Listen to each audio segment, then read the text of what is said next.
सर्दी आए, गर्मी आए, बरसात आए, कोई मौसम आए तो हम कुछ खास तैयारी करते हैं, इसलिए ताकि उस मौसम का हम सही से आनंद ले सकें और उस मौसम की वजह से हमें कोई नुकसान ना हो। भारत वो देश है जहाँ पर एक साल में 6 ऋतुएं होती हैं और इन 6 ऋतुओं में खास तौर से जो ऋतु अब शुरू हो रही है, वसंत ऋतु, ऋतुराज भी कहते हैं इसको, क्योंकि ये मदनोत्सव का पर्व है और काम, ऊर्जा यानी सृजन की जो ऊर्जा है वो इसमें सबसे ज़्यादा होती है। केवल इंसानों में नहीं, सभी जीवों में, और खाली जीवों तक ही नहीं बल्कि प्रकृति में भी। आप देखते हैं कि वसंत ऋतु पर एक अजीब सी मस्ती जीवन में घुल जाती है। ऊर्जा हमारे अंदर है और ऊर्जा का संयत प्रयोग करना बहुत ज़रूरी है, इसीलिए इसकी भी खास तैयारी की जाती है। जिसके पास अधिक ऊर्जा है उसे थोड़ा शांत, धीर होना पड़ता है, धैर्यवान होना पड़ता है उसको। वो अचानक नहीं हो जाता, उसका अभ्यास करना होता है।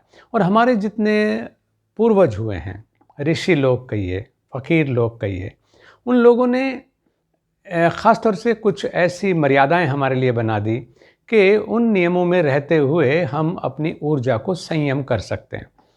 अगर ऊर्जा का संयम ना हो तो वो ऊर्जा जो सृजन के लिए परमात्मा ने हमें दी है वो विध्वंसकारी हो जाती है।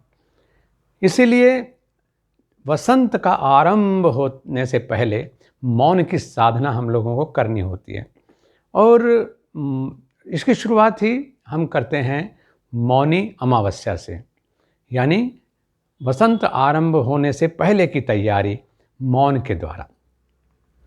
मौनी अमावस्या ऐसा नहीं कि मौन की महिमा केवल भारत में जो हिंदू संस्कृति है उसमें ही हो।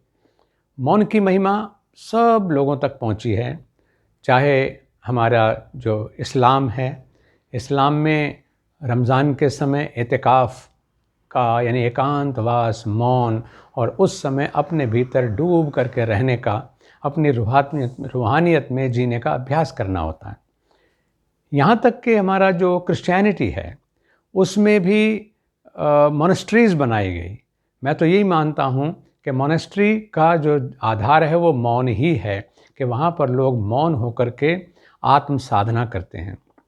और विभिन्न रूपों में उन्होंने योग नाम से भले ही उसको न सीखा हो, लेकिन योग को गहराई से हर किसी ने अपनाने की कोशिश की है जिससे कि उनकी आध्यात्मिक उन्नति हो सके।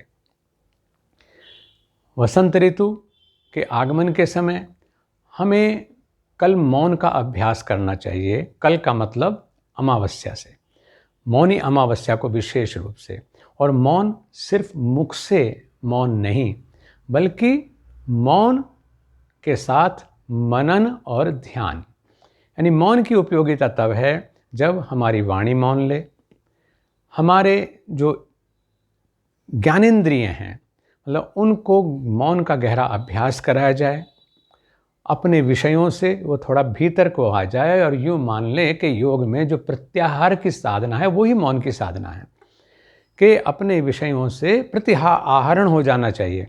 यानी मन के माध्यम से हम इन इंद्रियों का उपयोग करते हैं और बाहर के विषयों का भोग करते हैं, यानी उनकी तरफ अपने दौड़ लगाते हैं। लेकिन जब प्रत्याहार करते हैं तो स्वविषयेषु निग्रह, यानी हमारा जो इंद्रियों का विषय हैं अलग अलग, उनसे निग्रह कर लें तो वाणी मौन हो जाए, आँख, कान, रसना, त्वचा, मतलब ये जो इंद्रिय हैं इनका भी हम कम से कम प्रयोग करें ताकि इनको गहन विश्रांति में जाने का अभ्यास हो और भटकाव ना हो। अंतर्मौन की अवस्था तक जाएं ताकि हम मनन और उसके बाद ध्यान का आनंद ले सकें।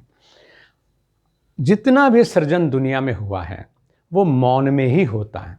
कभी आपने नहीं देखा होगा कि शोर में सृजन हुआ हो, क्रोध में सृजन हुआ हो, नाच गाने में, यानी जो आजकल भड़कीले संगीत चलते हैं उनमें कोई सृजन हुआ हो, नहीं, उनमें बिखराव ही होता है। सृजन के लिए मौन में आपको जाना होगा। शोर खत्म होता है तब निकटता का एहसास होता है। आप देखें अपने जीवन में भी जिन लोगों में प्रेम है, चाहे वो दो व्यक्तियों के बीच में है, दो मित्रों के बीच में है, यहाँ तक कि पशुओं के साथ में हमारी मित्रता है, तो वहाँ पर हमें शोर नहीं मचाना पड़ता, हमारे इशारे को लोग समझने लगते हैं। और तो और हमारी उपस्थिति मात्र जो है वो संदेश देने लगती है, उतने में ही सब कुछ समझा जा सकता है। पास रहते हुए भी जो लोग दूर हैं, जिन्होंने मौन का अभ्यास नहीं किया, जहाँ पर प्रेम नहीं है, जहाँ पर सह अस्तित्व की भावना नहीं है, वहाँ पर बहुत शोर मचा मचा करके लोग बोलते हैं, जिसको हम कहते हैं कि अपनी बात कहने के लिए मुझे बहुत ज़ोर लगाना पड़ता है। जो दूरियां बढ़ती हैं तो शोर की ज़रूरत होती है, निकटता बढ़ती है, अपने भी निकट जब हम आते हैं तो भी शांति बढ़ती चली जाती है। सृजन की कहानी मौन में ही है। आज आप प्रकृति में जाएं, थोड़ा सा शहर के कोलाहल से बाहर निकल जाएं, बाग बगीचे में जाएं, जंगल में जाएं, तो आप देखेंगे कि मौन में यानी उस शांति में कितना सृजन हो रहा है। ऐसे ही जो जीव हैं उनमें भी जो सृजन की प्रक्रिया शुरू होती है, प्रजनन की भी प्रक्रिया शुरू होती है, तो वो भी गहन मौन में होती है, क्योंकि उसका संबंध अनुभूति से है, प्रेम से है, सह अस्तित्व से है और संयम से है। यही स्थिति मनुष्यों में भी। तो हम मौन का अभ्यास करें और सृजन की एक ऐसी कहानी लिखें कि हमारा जो जीवन है उसका हम ऐसा सदुपयोग कर सकें, जिसको हम कहते हैं कि सृजनात्मक उपयोग। सृजनात्मक उपयोग की जब हमको चाबी मिल जाएगी इस मौन के द्वारा, तो हम अपनी ऊर्जा का सटीक और सही दिशा में समयबद्ध प्रयोग कर पाएंगे। तो आइए मौनी अमावस्या से हम शुभारंभ करें, तैयारी करें, अपने आप को जो ऊर्जा का पर्व है वसंत, उसको सही रूप में मनाने का।